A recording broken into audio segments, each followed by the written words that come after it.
The sound can only be described as otherworldly. But the source is as commonplace as the ground we walk on, the air we breathe.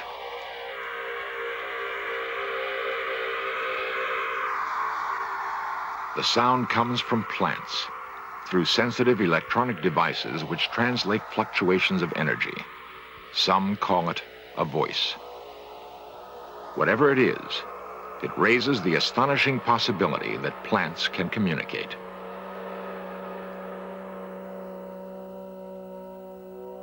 If plants can communicate, what are they saying? To whom or what are they talking? And how can we communicate with them?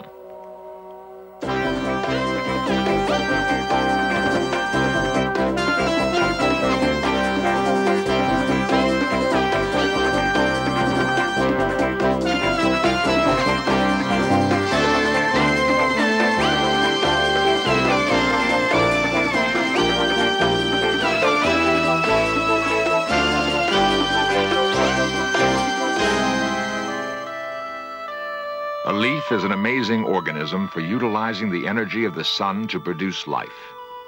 Now we learn that a leaf may also have something remarkable to tell us, if only we listen. This series presents information based in part on theory and conjecture. The producer's purpose is to suggest some possible explanations, but not necessarily the only ones, to the mysteries we will examine.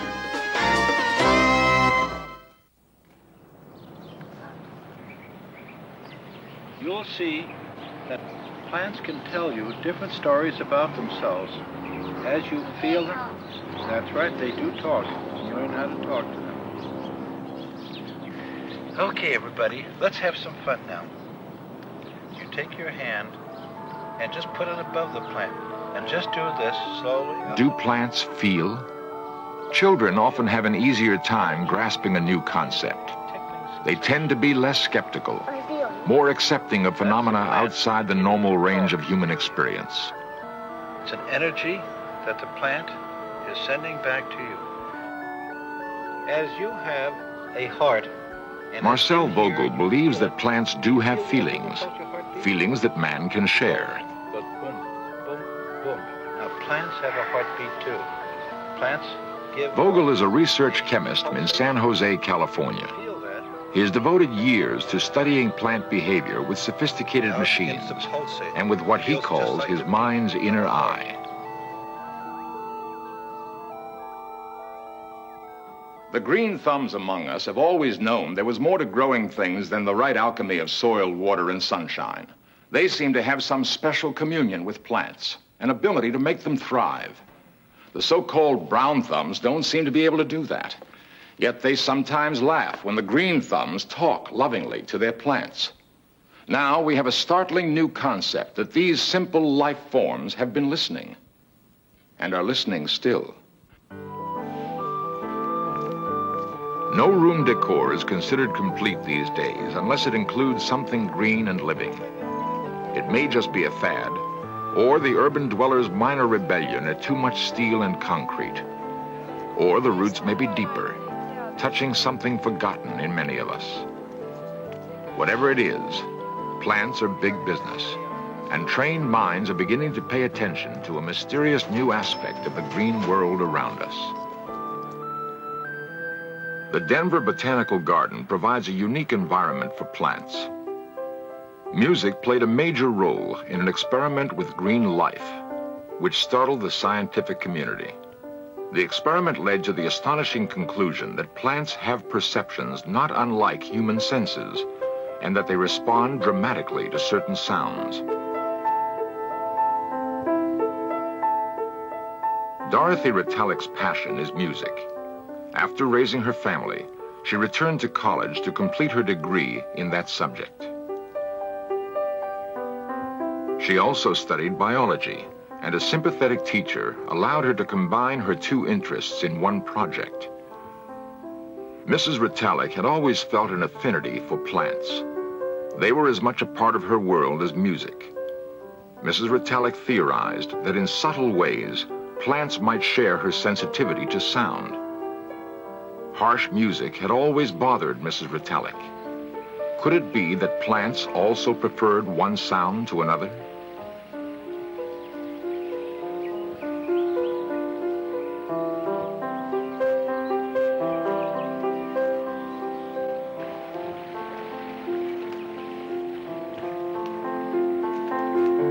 The experiment she devised to test her question has been duplicated many times, almost always with the same remarkable results. I always used 75 plants in every experiment. There were some vegetable plants, some flowering plants. I used green beans, squash. For the filming, used our Colorado carnations, petunias, marigolds.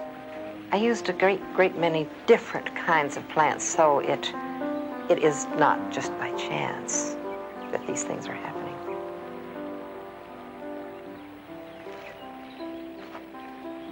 Mrs. Ritalik created two distinct environments for her test plants. Water levels were kept the same in both. Temperature and lighting were identical. Only one element was different. Semi-classical music was played into one, hard rock into the other. In the chamber with soft music, the plants leaned toward the speaker, seeming to draw strength from the melodious sounds.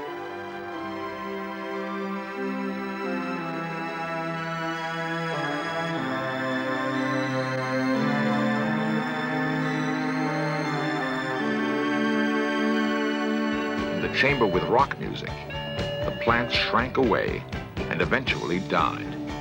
Time-lapse photography represents the reactions of the plants over several days. The results are unmistakable. Test conditions could only mean that it was the quality of the music, not the volume, that determined the reaction of the plants. The plants, it seems to me, are trying to tell us something. If plants hear, how do they hear? Certainly there's nothing in the plant world like the human ear and mind, but perhaps there's something else. A way of hearing that doesn't involve receiving and interpreting sound waves. What we call a sound wave is merely one form of energy, but scientists know that energy takes many forms. Kendall Johnson is a specialist in Kirlian photography, a technique for making the invisible visible. Kirlian photography is the popular name for maybe what is better known as electrical photography. Think about putting a leaf on a piece of film, lay the film on the dresser, the table in your house, and sneak up on the little leaf and spark it. And when you develop the film in the normal way, what results is an image on the film that looks very much like the leaf.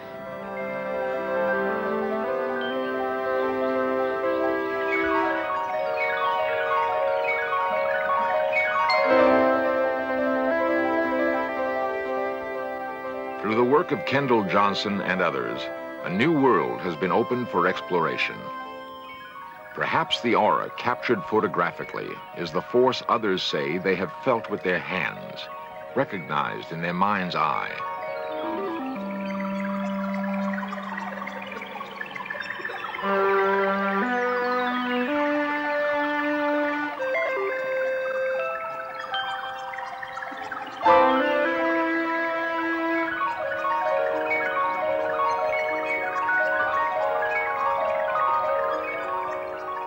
One fantastic experience we had was simply photographing the discharge that takes place in the atmosphere, in the air.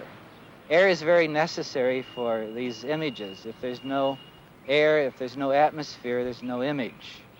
We simply exposed the film to this discharge, and the result was a patterning that was incredible. It looked very much like a scene on the desert in the winter, a Zen garden, the way trees grow, and the impact of that image still is very vivid in my mind. And I wonder Is this saying something about the way patterns of energy perhaps predefine the way physically things develop?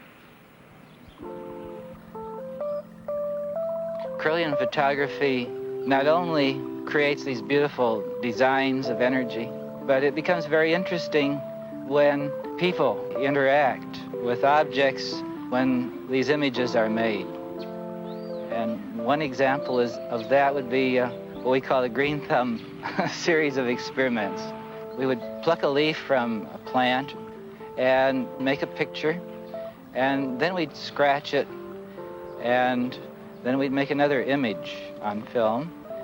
And what would usually happen is that over a period of time, the leaf would gradually fade. But what we'd do then is, using the same type of leaf, ask someone who had the reputation of having a green thumb, you know, somebody that can grow anything. We asked them to hold their hand above the mutilated leaf. And with many of these people, rather than the leaf becoming dimmer, it actually became more brilliant. The profound implication is that the energy depicted by Kirlian photography works both ways. The finger of someone noted for skill and sensitivity with plants has a bright aura. The finger of a person who's had little success with plants represents a marked contrast.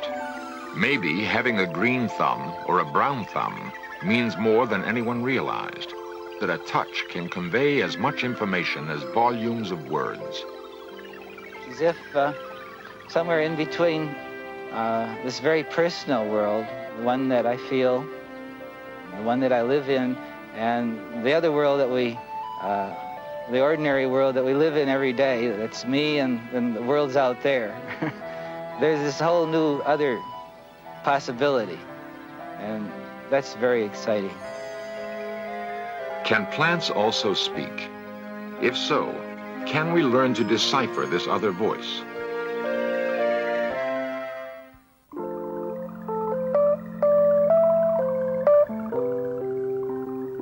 For the lover of things that grow, the ultimate would be to learn that plants have a language that can be learned. It would satisfy the needs of those who touch and complete that miraculous chemistry between man and plant.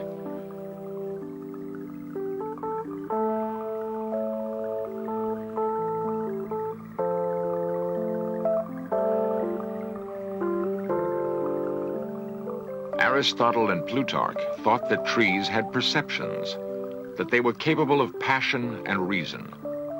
Modern thinkers believe they may not have been far off.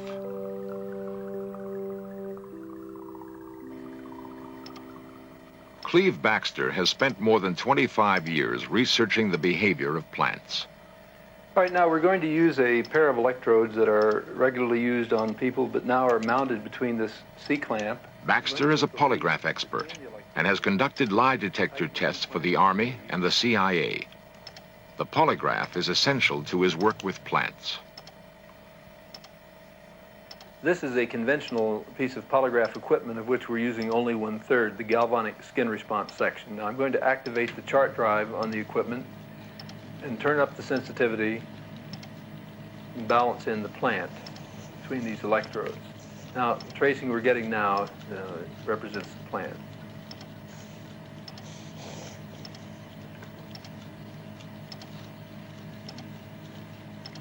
All right, now I'm going to take a scalpel and try to get underneath the skin level of my hand, see if the pain first of cutting causes any change in the plant. It is an experiment Baxter has performed many times. By inflicting pain on himself, he hopes to register some reaction in the plant. It is proof, Baxter feels, of perception on an elemental level. All living things, he believes, react to the pain of another. For whatever reason, the experiment fails. Perhaps Baxter has performed it too often. His reaction may not have been genuine. Baxter now tries the experiment with In Search of staff member Kay Hoffman. balance this in and turn it to automatic 0 in this case. And let it quiet down a little bit. He calibrates the machine, this time in hope of achieving a response from the plant to the cutting of Kay's hand with a scalpel. You got a hand to spare? Right here? All right. Now, what I'm going to do is just to cut a little bit here. When you feel this, the thing that was going fairly calm is now going pretty wild. I think the plant is tuned into your apprehension pretty nicely. Now let's see if it's tuned into this.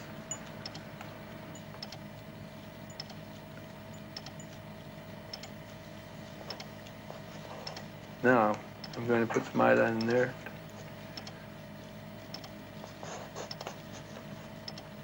This time, the results were positive. The plant has reacted in some way. Baxter can only conclude that it is a reaction to the pain felt by another living thing. All right, now, let me take a look at this with you. This is sort of interesting because through here, we were doing nothing that related to this, and then we decided to ask you if you would sit down and let us cut your hand. And right here is where you had the invitation to sit down and your apprehension of doing so. And here's where I'm starting the cutting. And actually, your apprehension is worse than my putting the iodine in, which apparently didn't hurt too much. In fact, the thing quieted down while that was happening. But the idea of being cut, the cutting itself, caused it to go into this vibratory thing. So all the way through here, you can see the changes that you may be able to match to your own mental set. Cleve Baxter is concerned not only with plants, but with primary perception in all simple life forms. Bacteria is the simplest plant life, and Baxter believes the bacteria in yogurt also yields evidence of what scientists call primary perception. All right, now I'm going to take some yogurt into this syringe, wipe the excess yogurt off, and fill the test tube with the yogurt, which contains two kinds of bacteria used in dairy products.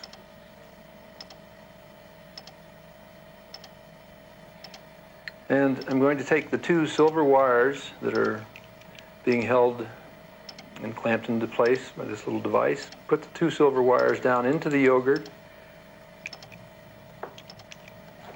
and place them steady position with this little clamp. Baxter sees no difference between wiring the finger of a person to his lie detector machine and wiring a beaker of yogurt. The yogurt is alive too. Leads, little alligator clips. But does the simple life form at work in the yogurt have feelings?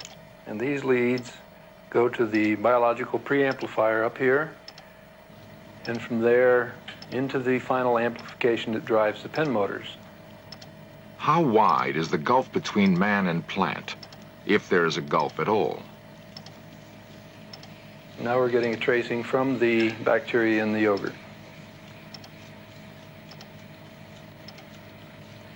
Now we're going to see what will happen when I take a capsule of antibiotic material and sprinkle it into the yogurt and stir it in. And as I stir it up, we'll see if it has an effect. Baxter has killed the bacteria growing in the yogurt. I would say that's not enough. There is no reaction from the other sample. He begins again with a fresh beaker and a different experiment. All right, now I'm going to take some milk, and on the count of 5, pour the milk into the yogurt that I have in this beaker. Stir it up, and usually it takes maybe 15 or 20 seconds for the bacteria to find the nutrient. See what happens.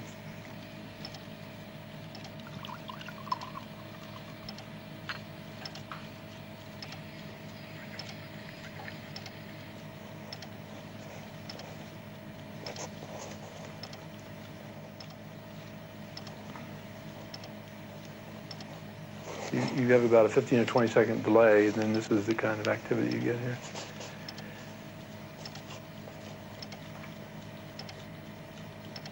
Well, what I suspect is going on is that this yogurt is being fed the nutrient, and the other yogurt is trying to find its own nutrient. It's not making out. In other words, it's not being fed anything, and yet it somehow is aware that the other yogurt is being fed. To Cleve Baxter, the inescapable conclusion is that even the simplest living things have feelings. If you've ever awakened in the night with the knowledge that something has happened to someone you love and found out you were right, you might have wondered who or what was the messenger. One intriguing idea presented by this trip through a world of other voices is the possibility that plants carried the message. Apparently, plants feel and hear and speak to each other. Can they talk to us? It's clear we have a lot more to learn by deciphering these other voices, by listening with the patience this green world has apparently lavished on us for so long. As the races of man speak in different languages, so do the varieties of plants manifest their voices in different ways. They seem to be able to hear and understand us.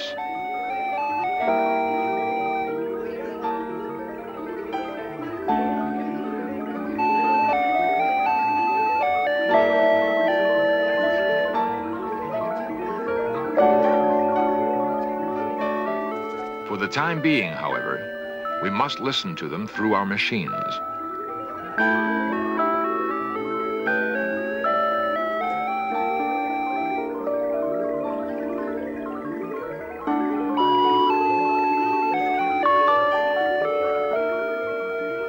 One day, those machines may be unnecessary.